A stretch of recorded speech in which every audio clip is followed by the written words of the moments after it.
suffer now, success later. Suffer now, success later. You've heard this saying a million times probably by now as well, Leon, that, I think they said something around 6 months of hardcore focus could put you 5 years ahead of everyone else. Yeah. And that's sort of the approach that I want to sort of just highlight out of this. It's not always possible, but if you can really, really put yourself into a position of suffering now, knowing that that's going to propel you forward a lot quicker in the future, that really, really will help you. Hey everyone, welcome to the RLT podcast, where we share some real life tools, tips, and tricks to help you not only discover, but also reach your ultimate goals. Welcome back, ladies and gentlemen, to the Real Life Tips podcast. This is episode number 25. I'm your host, Mono. Joined by Leon as usual. Welcome back, welcome back. Grab a seat, get a coffee, get comfortable. If you're on your way to work, keep pedal to the metal, don't shout at the people cutting in front of you. And let's just enjoy the show. We're actually recording this in the start of winter, and it's really, really chilly right now. I'm sitting in the studio, and guess what? It's load shedding again. I've got no electricity, so I'm recording this on one screen, one microphone, and my phone on a video call with Marnu. So we'll see how this pans out, Marnu. How's South African life for you these days? Yeah, well, I mean, I'm just thinking that this is payback for you always making fun of me and being without power and all that. So I really have absolutely no sympathy, man. Like it is what it is. So. Yeah, see, I live next to the airport, so I usually don't get cuts, but this is the 5th one this week. And if you're new to the show and you're not from South Africa, this is a real pain that we have here. Is usually during very rainy seasons, the coal gets wet and then they can't seem to get the furnaces going to provide electricity. And if it gets cold, people are using more electricity to keep warm, and then we run out of electricity, and they do this nice blackout thing called load shedding. We actually gave it a name. And it just basically means that certain people won't have power during certain times of the day. And that's what we're stuck in right now. So thank the Lord for lithium-ion batteries, man. Yeah, and for us to still be able to continue on this journey and do this recording here with you guys today. So I'm actually quite excited, Leon, because I think we've got quite an interesting topic to share with the audience here today. It's one of those really, really strange ones that if somebody comes up to you and they tell you this, you're going to think that they're absolutely crazy. And this is something that I had to learn the hard way in my life as well. And I think a lot of you will be quite shocked with the outcome of this. But in short, it's really just touching on the subject of why you should take a pay cut. Yeah. And really looking at it from a perspective of short-term suffering versus long-term success. So I think it's going to be quite an interesting chat here today, just deep diving into what that exactly means and why we say that, and also looking at the context of it, because it doesn't always apply, but there are certainly some main points that we can address here today, Leon. Yeah, no, for sure. I think this one, again, is something that every single person will face somewhere along their career, and I've personally been a recent culprit of the same situation. I'll talk a little bit about that later, but absolutely, this is something that is worth talking about, because when you are stranded in that situation and you need to make a choice, hopefully this is the podcast that you can think back on and think of the various different reasoning behind taking a pay cut. And why it's not necessarily a cut as such, and maybe not a move backwards necessarily. Maybe it's one move backwards so that you can take 3 or 4 steps forward, and we'll start, giving some examples. I'm sure a lot of it's going to be common knowledge, but if you start condensing it in this kind of fashion and presenting it as these types of tips, I think it's going to sink in a lot more clearly for a lot of our listeners. At the end of the day, I think what's most important here is that the salary should be the side issue, right? It's going to come more down to what you want to achieve and what's the long-term strategy that should take precedent over anything else when you are presented with this issue. And once you do that, I'm sure the answer becomes a lot harder, even though the struggle is still real. So yeah, Manu, I think it's going to be an interesting one. I can't wait. I think there's a lot of examples here, and I think, a lot of us have gone through this as well, and it's painful, but I mean, look where most of us are now. You know, it was, in the end, it was all worth it. Yeah, absolutely. And I think it makes it such a difficult thing to make a choice or make a decision on.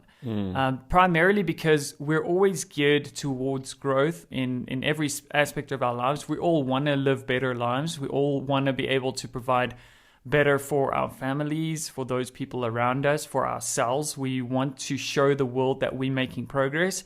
So a lot of the times we get quite caught up in the fact that we have to do better, we have to earn more money. And I think it's very seldom that we actually find ourselves in positions where we're willing to sacrifice something for the greater good or for potential future growth. So a lot of the times this happens in your career path as well. I've certainly come across multiple such type of opportunities in my life as well, where I feel stuck. I feel that I'm not living out my full potential. I'm not utilizing all of the skill sets that I've gained over the last couple of years or whatever the case is. And I find it very difficult to sort of break free from that, because you start looking at other job opportunities out in the market and you see that a lot of them would offer maybe some growth in some aspect when it comes to gaining more skills or improving your current skills, but it will require you to sacrifice maybe on the paycheck at the end of the day. And more often than not, we don't want to go that route, right? And absolutely, we're going to explore this from two different angles. One being, of course, you have to look at your long-term strategy, like you said. And I think it goes without saying that in life, I can give many examples on this. You can only gain things if you're willing to sacrifice other things, right? So it's always gaining on the one side and then subtracting on the other side. So you have to always sacrifice something. Something's got to give. Exactly. So it's really looking at how much are you willing to sacrifice and what you're willing to give up to achieve that specific goal. So that's going to be sort of the first angle of it. But we're absolutely not idealistic. We understand that sometimes in life, it's not going to be possible for you to sacrifice in one regard, or especially when we're talking about you're taking a pay cut. And we're going to explore the other possibilities out there as well, when it comes to looking at it from a survival point of view, whether that being mentally or psychologically.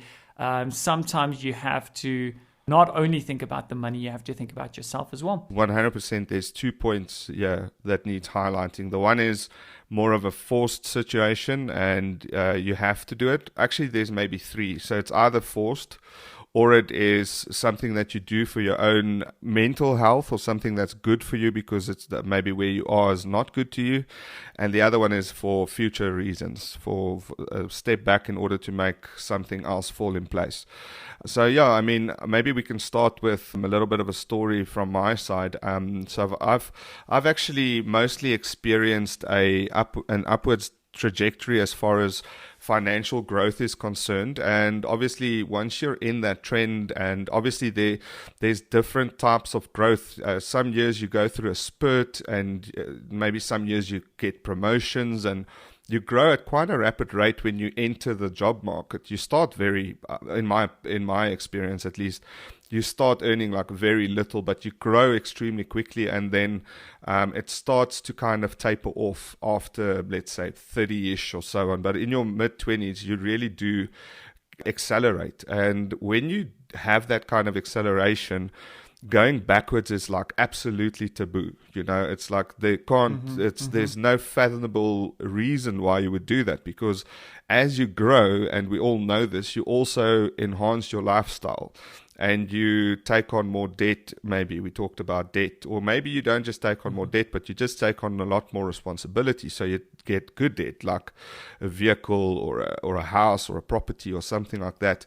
And when you get stuck in a situation where even though your money has increased, your living expenses seem to still just last a full month, then you are in that situation where I've been, where going backwards is almost impossible. So it's not really a choice. It's almost like I can't like go backwards, because then I need to maybe sell a house, sell a car, or something like that.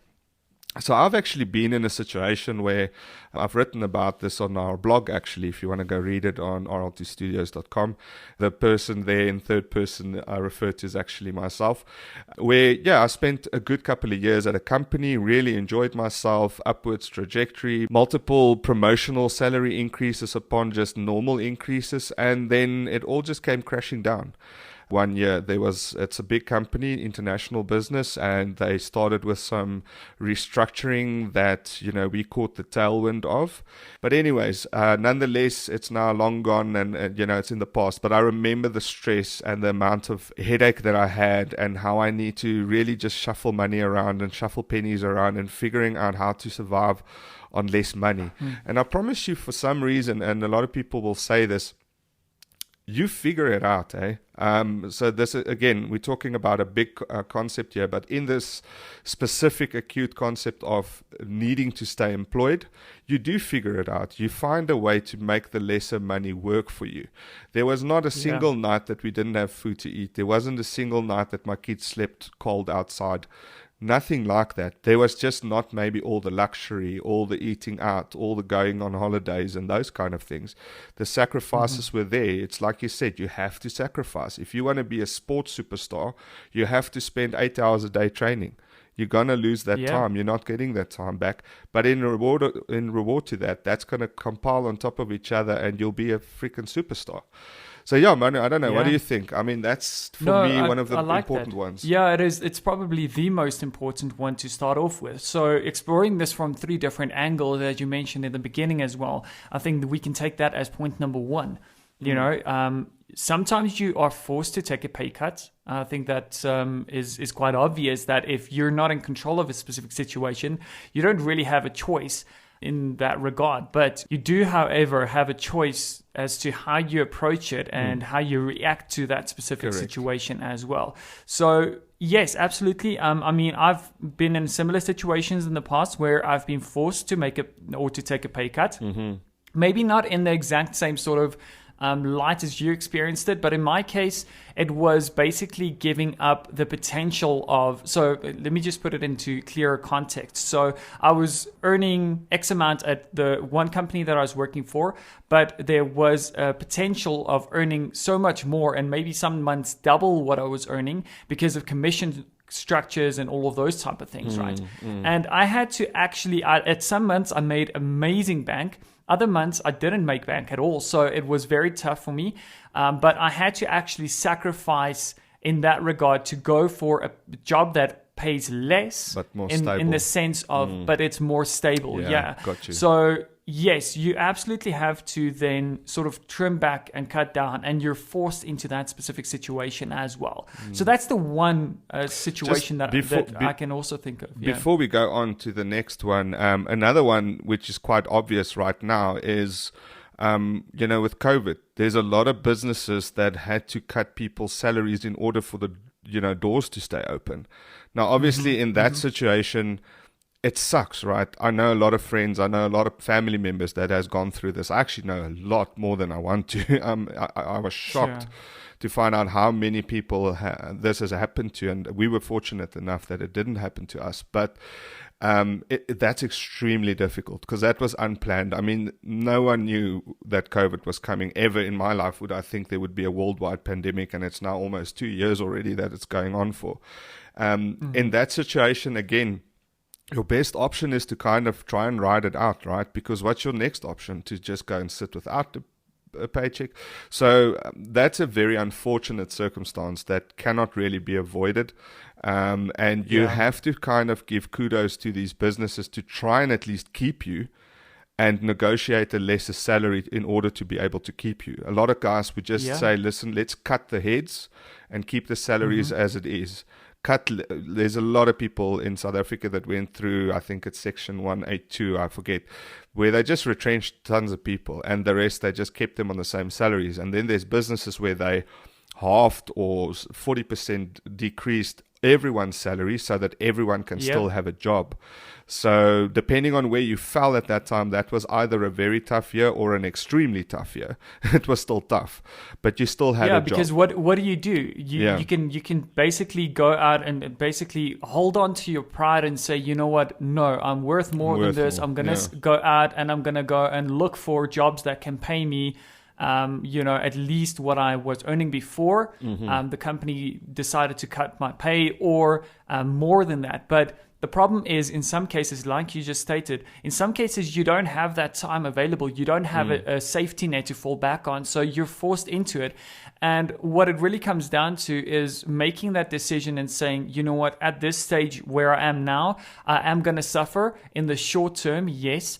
But in the long term, what this means is if the company does get back on their feet, I've then proven myself as a dedicated employee. But not only that, I've also then proven myself to potential future employees where you can have this discussion and say, you know what, I really did give it my best shot. I did stick it out through the very tough times, but I just absolutely cannot go on like this. And I was in a similar situation like that as well, where I joined a smaller company, a startup. And they eventually, after 6 months or so, they didn't even pay me at all.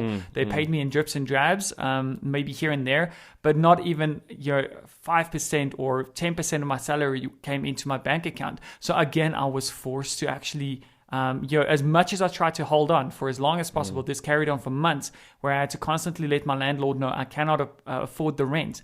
And that was a tough situation. So I think that's going to form sort of the overall underlying topic of discussion and sort of direction for this episode here. And the one key that I want to sort of focus on is short-term suffering versus long-term success, right? So sometimes you're going to have to swallow your pride and look at it objectively and say, you know what, even though this is my situation right now, it doesn't mean that it's not going to change, number one. Number two, sometimes you have to inflict short-term suffering on purpose in order to get long-term gain as well. And that brings me to my second point. So the second point of taking a pay cut is really being strategic about it. And coming from this sort of perspective is, again, a story that, a life happening, something happening in my past as well. And this is really where I had to say, where I am right now, I'm making decent money. And I have the potential of earning even more money with my bonuses, incentives, and additional overtime that I can work here. And I'm making good money. However, I've sort of hit the ceiling of growth, of personal growth at the organization. I know that it's not really the direction and I'm not getting the type of growth that I expected out of the organization when I first started or over the last year, whatever's been promised to me as well. And I had a look around and I really couldn't find anything else that would pay me the same salary or pay me more than I was earning at the time. So the only one thing that I could find was a specific organization that would offer me better growth in terms of skill set that I wanted to strengthen in myself. So I was studying towards a specific qualification as well, and that qualification was supposed to leapfrog me into the next phase of my career.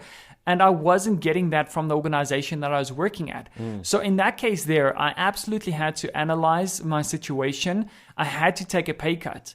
And a lot of people would have looked at that and said, you know what, but why? You're going to go and you're going to do more work for that organization, but you're going to get paid less. For me, I had to look at it from a personal growth point of view. And to me, that business was structured better than the other business that I was working for at the time. It had better structures in place that would teach me all aspects of business and how the organization is supposed to flow and work.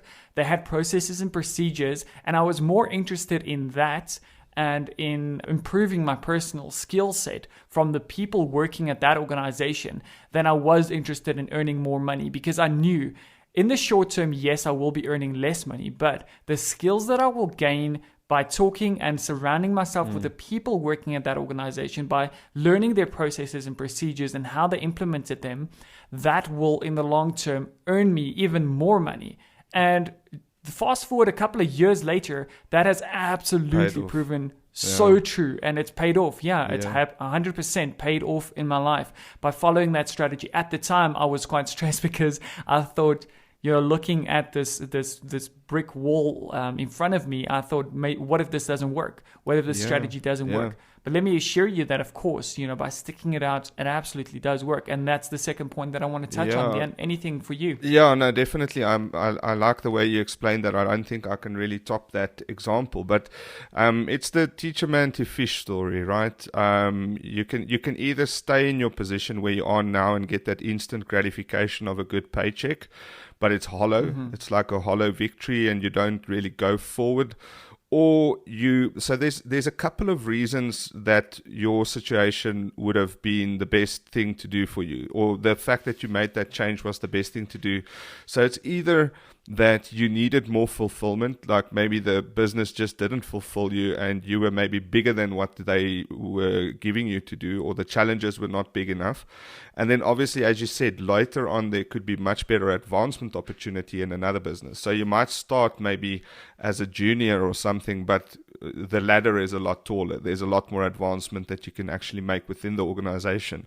I've had a sort of similar story, but not maybe to that full extent, where I had to get out of a job because the advancement opportunities, the company was just very flat. The organization was a very flat organization. Even if I got an opportunity at a better company, but the money was less at that time, but better meaning better advancement opportunities and more fulfillment in my career, I would probably make the same choice. I do think timing plays a very, very big role. As we already mentioned, you need to kind of have the means to absorb. If the pay cut is your choosing and you can plan it, you have to not do it in a stupid way. You have to obviously try and see how best you can absorb the impact of that pay cut. So either by having your, a bit of savings or having paid off your debt. Again, this is if you could plan it. If you can get ready for it, then lower your living standards. Of course, that's what you need to do in order to be able to absorb a pay cut. But as you mentioned, long term, this is always the best choice. It's always the best choice to get out of a business that's like, it's like donuts, it's so good, but it's instantly, you regret it afterwards. So it's kind of the same. You get the good money, and everyone's happy at the end of the month, but you just feel so empty and you're not going anywhere. You're not learning any new things. You're not challenging yourself. You don't want to talk to people that like functions about your work because it sucks, and you just know that you're making all right, Tom, So yes, absolutely, 100% agree with you. That would definitely be an important reason for you to go. And I would urge so many people, I think, sit in this situation. I would love to know the statistic around how many people are sitting in unfulfilling work and jobs, and how many people are sitting there with untapped potential and they're just staying in that comfort zone and the money's good and everything's fine, and they don't go and pursue something that actually speaks to their strength. So what you did back then, and I know how it paid off in your life, that was 100% the right move at the right time, because you've now actually gone and not only practiced your strengths, but you've enhanced them even further to the point where you would have never been where you are now, I would say professionally in your skill sets, ever, if you stayed where you were, because of the nice huge commissions that you can get sometimes. So no, 100% I got you on that one. Yeah, and that actually brings me to the third one as well, something that you mentioned there that is very, very important as well, is looking at your own personal health. And you're not just personal, we're talking a lot about financial growth, and that's sort of the topic of discussion here today. When you think about taking a pay cut, the first thing you think about is how it's going to impact your financial well-being. But how often do you think about your health, your mental well-being? That's the third point that I want to touch on here before we get into some research, Leon, as we always do, is you have to look at your mental well-being, look at your health, look at your own personal health as well. In a lot of cases that I've come across, with people, coming to me in my own personal life as well, they are stressed out, about the job. I think a lot of us suffer immense amount of stress during any sort of type of job and all of that, right? Yes. But when it really starts affecting your health, when it really starts gnawing at your core being, your core values, what you believe in, what you want to, or who you want to be as a person, when it really, really just drains you emotionally to that point in your life that you just feel that you absolutely dread getting up in the mornings. You start thinking about excuses of not going into work, start putting in unnecessary sick leave and stuff. Trust me, when I was younger, I did that a lot. And that was sort of my indication that I was absolutely not happy. Yeah. Or it was really gnawing at my personal health and well-being, and sometimes even your physical health as well. Because there's so many books and research that I can also share with you guys on this topic, that stress, when experienced excessively over a long period of time, has actually scientifically been proven that it affects your physical health. So it really starts, you start getting sick more often. You struggle, you're repairing yourself when you experience this sickness or illness, and it really does start affecting all aspects of your life, not just personally. What's the factual statistic? I think don't quote me on this, but I think they said that people that lived with constant stress has 9 years less life expectancy, something like this. Something like that. Yeah. And there's a very interesting book, if you guys are ever interested in that as well, just quickly touching on that. It's a book called Stress Code. I'm not sure if it's available globally. I think it's only in South Africa, but go and have a look at it. Stress Code. I can't remember who wrote it, but it really deep dives into good stress and bad stress. We'll probably touch on that topic in the future as well. But what we're referring to is prolonged stress, and that's never a good thing. It's sitting in a constant stress situation, but not just stress. I'm talking about, being in a really, really bad work environment as well. So that's the third point that I want to touch on here, is sometimes you are forced in some regard, or mentally you feel that you cannot cope anymore. So in cases like that, absolutely, I can attest to this. Take a pay cut if it really, really means that much to you, for you to get out of that environment. And I can use so many analogies and examples in this case here, but let me use a simple one.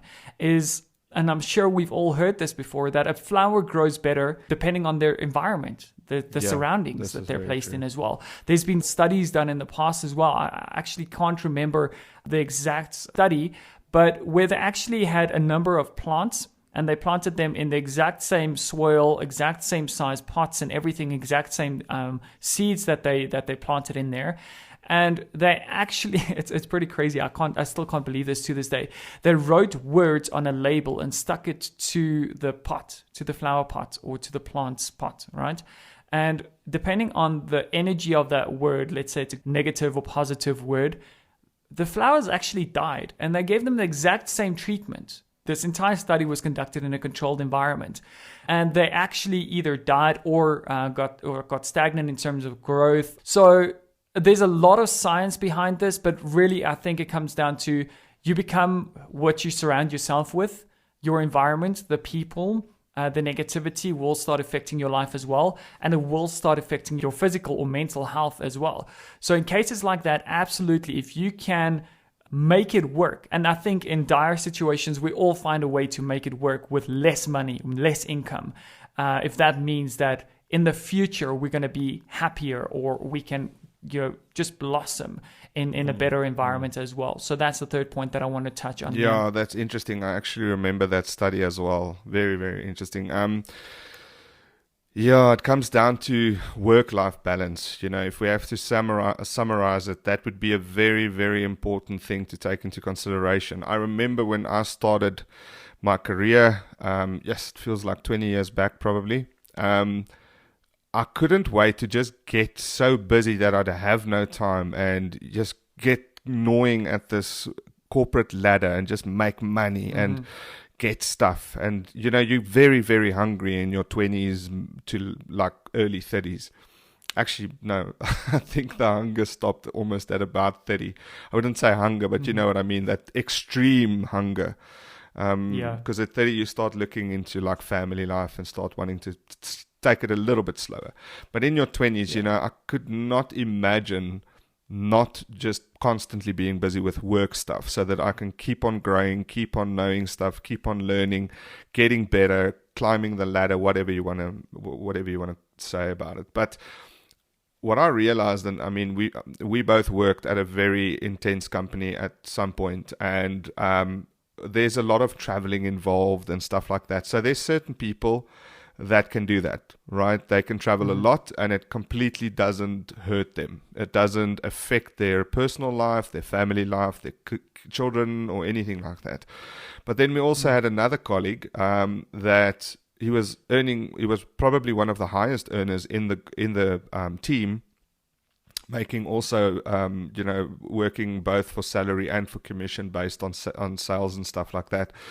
And he had to fly a lot, and he eventually couldn't take it. He just hated it. He completely despised the fact that he had to be away from work so often, away from home so often, and seeing his family less, the time that you spend. I know this quite well as well, because we travel a lot too, especially before COVID, obviously. So work-life balance is extremely important, and not just for things like travel. I've also known a few people before where you just don't get along with colleagues and bosses and stuff like that, right? Yeah. And that could get extremely toxic. Maybe it started with a simple rumor or a joke or a prank or something that happened that caused a divide in the team, or a tear or a crack. And it just never, like when you patch a wound very quickly, like talk to each other afterwards, put some ointment on it and a Band-Aid, by a week it's fixed and it's gone. But if you don't, it gets infected and it festers and it gets worse and worse and worse.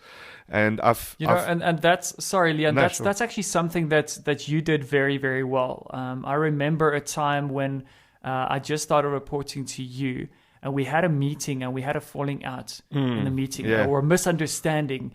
And that was something, and I was like, no, you know what, we need to... I think you actually asked me to stay behind after that meeting, and instantly we hashed it out. And it was just a simple misunderstanding. But I remember you distinctly still telling me that time that it's so important, and that you will not stand for it as a manager of the team, that there's a divide, and you got to patch that up right now. And I think it's very, very important from a management point of view to do those things as well. It can break up the best teams in the world. If you go look at sports teams, there's many sports teams that can be influenced. I can't think of a specific example now, but I'm thinking about cricket back in South Africa a few years back. But I don't want to call names out. But I remember there was like one bad apple team member that affected the entire team's game. And they proved this because as soon as they kicked him on the bench and they replaced him with the next in charge, because he was the captain, I believe, at the time, they started winning. Games. So that could be a very, very good reason to leave. And I would say in that situation, try and see from your side what you could maybe do in order to fix it, so that you don't just give up, right? So maybe see if you can sit with that manager, breach the topic, bring the culprits, if you'd like, or the people that are at each other's throats into a room, and deal with it like an adult. And if there's no saving grace or no saving the situation, that could definitely become a very, very difficult situation, and you probably need to try and leave the organization.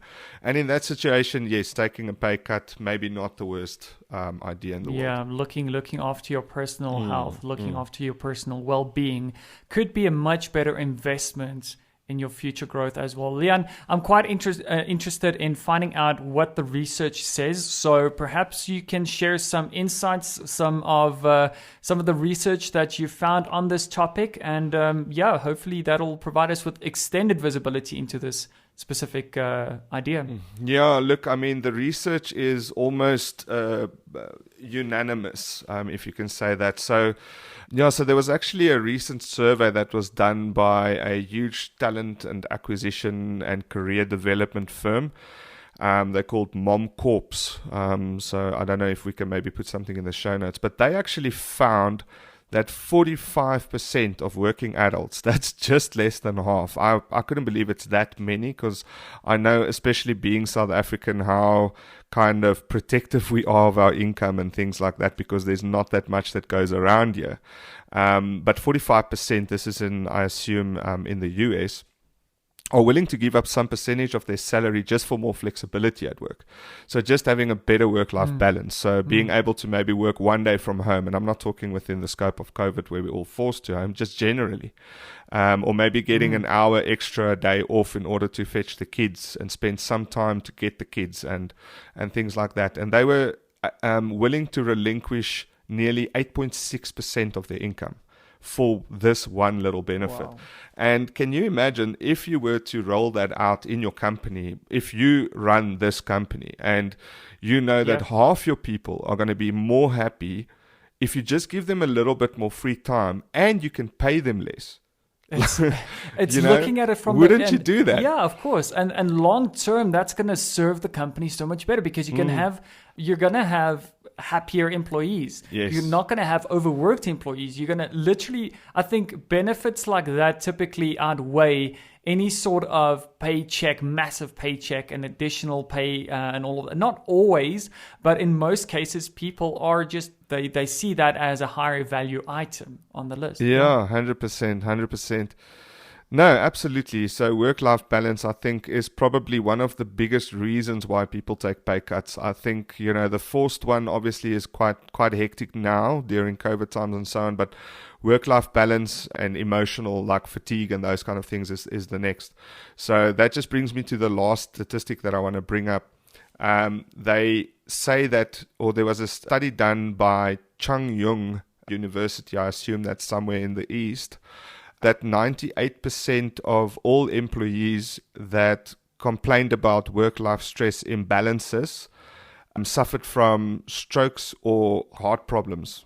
So this is, I think, a very alarming one as well. I think if it comes down to health in that way, and I think that's the thing about bad work-life balance is you don't realize after every minute of bad work-life balance, or I'm just, calling it that the whole time, but you know what I mean, like a bad situation at work. You don't realize the compounding effect that it's got on your health, right? It's one day, and I've actually seen it in my family now. There's people that got small heart attacks and stuff like that. Even my father, he's a workaholic himself. And I would never have thought that it would get, it would happen to him. And it's the compounding effect of years of stress that it puts on your, your organs. And I don't know, I'm not a cardiovascular expert, but I can assume, the stress, and I think that can easily be just Googled if you want to get more interesting facts. But the work-life balance results in stress, and the stress is the problem. That's what kills you. It's not really anything other than the stress that causes. The other statistic that I saw, the last one, is that work-life balance has also led to 30% of divorces. This was a study done by Boston University. So it can actually result in breakups of marriages, where the couples that they interviewed admitted that it was due to husband never being at home and those kind of things. So there's a lot of reasons why, and I think a lot of these aren't maybe that shocking. I think we know them. It's just when you hear the numbers, it's very That's bad. Very, very So interesting. let's try and look after ourselves first. Eh? Yeah, I think so many times in our lives we're quite focused on financial goals, especially like you said in your 20s, and that's sort of where I find myself as well. So I constantly have to remind myself of this fact as well. Yeah. That as much as money plays a key role in our lives, and not saying that it should be the core of your life, but we've had this chat in the past as well on some of our previous episodes, that money absolutely can do so much for you and propel you forward and propel your business forward, your family forward, those loved ones around you. You can really buy peace of mind in that regard as well. However, you can only do that if you look after yourself, if you're not constantly drained, if you're not constantly obsessed with all of the stresses and hassles in your life as well. So it's so important. I think the research is I think it's quite shocking. It's like you said, once you start talking about the numbers, we always think that this can happen to someone else, but it can't happen to you. And you've heard this in a lot of cancer patients. You've heard this in a lot of people having heart attacks at young ages. You've heard this in so many different cases as well. But if you have a look at it from a family divorcee or divorce point of view as well, you always think that but you're happy in your marriage, everything's going well now and everything. But I think that can skyrocket and spiral out of control entirely if you don't put a pin in it. It's like they say, it sneaks. They always say it sneaks up on you. It's something that slowly, like a very small grain of ice that starts rolling down a glacier. It's like it slowly builds up and sneaks up on you. And one day your wife left with the kids and you can't understand why. Or one day you wake up in the hospital and you just had a mild heart attack and you don't understand why, because you're a triathlon athlete and all that kind of stuff. Yeah. Yeah. Yeah. Or it starts gnawing at the personality that you have. Yes, you start becoming. You lose yourself a little bit. You lose yourself. You lose your self-confidence, and a lot of that stuff starts going wrong as well. All right, Leon. So I think let's move into the real life tip section here today. I've got a couple, maybe one or two that I've shortlisted that I can think of that are probably the key things to focus on and to take away from this topic here today and to apply to your own life. But perhaps you want to start us off with your tip. Yeah, I think mine is actually the most obvious one, is to not think that it's taboo. All right, so don't think that it's like you shouldn't do. You should never think about moving backwards, because it's not really a backwards move. If you look at it, there's a lot more that you should get from work apart from money, right? That's not the only currency. Growth, fulfillment with your talents, talking to people, happiness. Those are all currencies. They just pay off differently. So you should never ever think that this is a move backwards. You should see the reasoning of this is actually going to later on propel me forwards for whatever X, Y, and Z reasons. Again, we've talked about, the more forced situations. So there, the best tip I can give you there wouldn't be don't see it as a move backwards, because maybe then it would be a financial move backwards because you couldn't plan for it. But in most other cases, if it's for your health or for your career benefit, 100% see it as a move forwards, and don't listen to the people that tell you, oh, you can't do that and what you're going to do. People want to get into the story and try and make as if they've been through it and give you advice, and no, you can never go back. And I've had people say that to me as well, and I know that's the last thing you want to hear at that time. So try and stick to people that you can trust, that would understand the reason that you are doing it. That's actually two tips into one. But what do you have? No, that's great, Leon. I think that really summarizes it well. I think from my point of view, there might just be one that I want to overall, and it's quite a big one. And I think it's probably very important as well, is look at the big picture, really zoom out. Sure, you've talked a lot about forceful situations where you don't really have a choice. We've talked a lot about looking at it from a mental health and psychological sort of point of view as well. But what I really want to focus my tip on is looking at the bigger picture. In all other cases where you're not forced into a situation where you have to take a pay cut, but rather looking at it from a point of view of, what is my long-term goal? What is my long-term success that I want to achieve? And actually making that decision in your life to say that I have hit the ceiling. I have identified what I need to do. Maybe I've already identified the company that I need to work for, but they're not paying exactly what I'm looking for at this stage. And maybe I'm going to have to sacrifice in some cases or some areas of my life as well. But looking at the long-term gain and not letting people get into your head. Yes. Zooming out, really, really zooming out and saying, right now, yes, I'm going to suffer, but long-term, I'm going to have success. So my tip is really, really that. Suffer now, success later. Suffer now, success later. You've heard this saying a million times probably by now as well, Leon, that...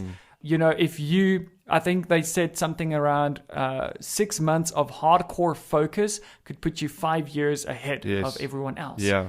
And that's sort of the approach that I want to sort of just highlight out of this. It's not always possible, but if you can really, really put yourself into a position of suffering now, knowing that that's going to propel you forward a lot quicker in the future, that really, really will help you. And I want to just give an example there.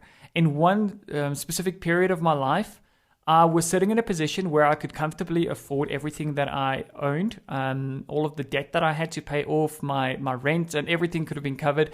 In fact, I actually got a promotion, so I could have stayed in that comfort zone of mine for as long as I wanted to, and the rent was quite expensive, but I could then better afford it.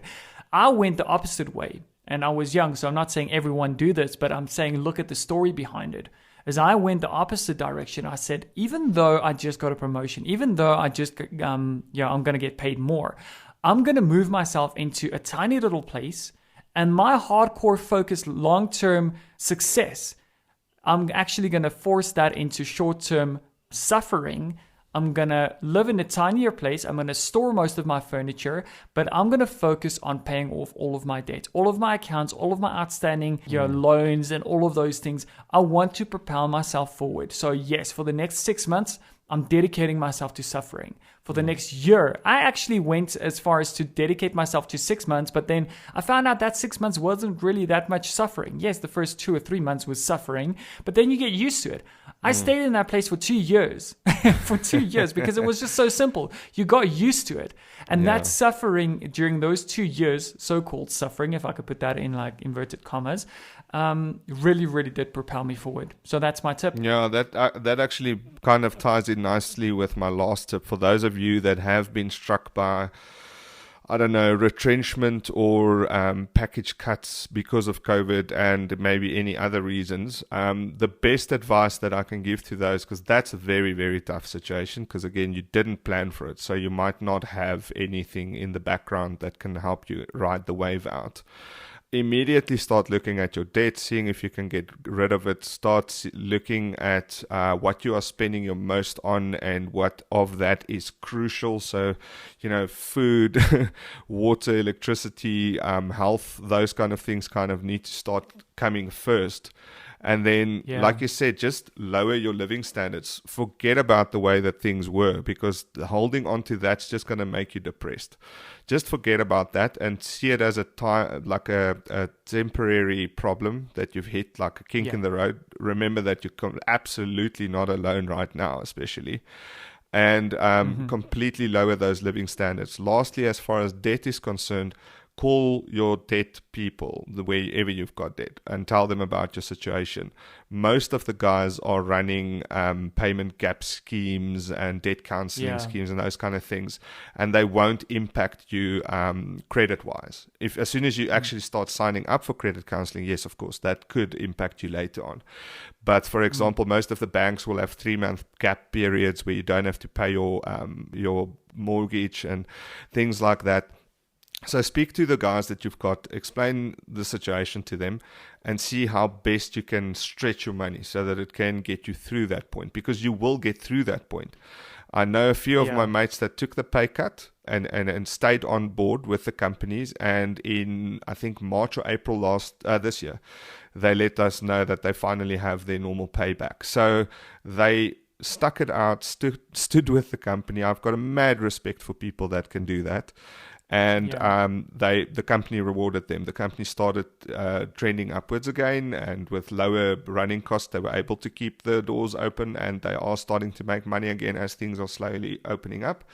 And they stuck to their word, and they said by payment what do they call it, appraisals time this year, they would initiate the old salaries and maybe even more. So just stick it out. It's a temporary problem to a long-term solution, if you want to look at it like absolutely. That. Ladies and gentlemen, there you have it. I think we really, really dove into each and every aspect of this, looking at it from all different angles.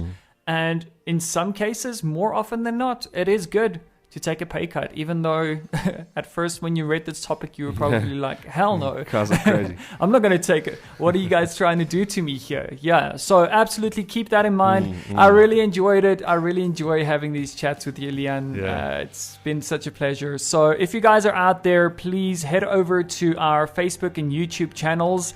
We're currently running a poll as well on our website. So let me quickly give you the link. It's rltstudios.com/show24. That's rltstudios.com/show24. we're running a poll to find out if you guys want more of us and sort of what length works best for you. It's literally going to take you 2 or 5 seconds. So please go and head over to that link and give us your feedback, because we're doing this for you. We really want to make sure that if you want to hear more of us, we can include some additional, maybe a short episode in the middle of the week somewhere. And we want to find out if the length is okay. Is 1 hour long form podcast good for you? Would you prefer 15 to 20 minutes or 30 minutes? So please head over to that link, and then I'll also put it in the show notes here. So that's it from myself, Mono, signing off. Thank you so much, Mani. That was interesting as usual. Really enjoyed the conversation. I hope you guys in your car or on your couch also enjoyed it, and we'll see you in the next one. Cheers, everyone. Bye.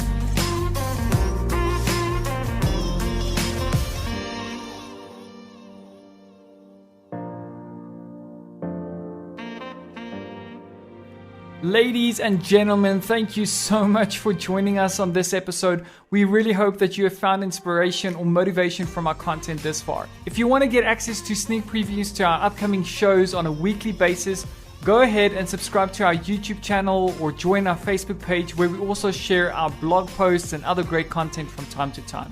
So head over to our Facebook and YouTube channels and feel free to share it with your friends so that they can also join you on the journey to success. Until next time, guys, cheers.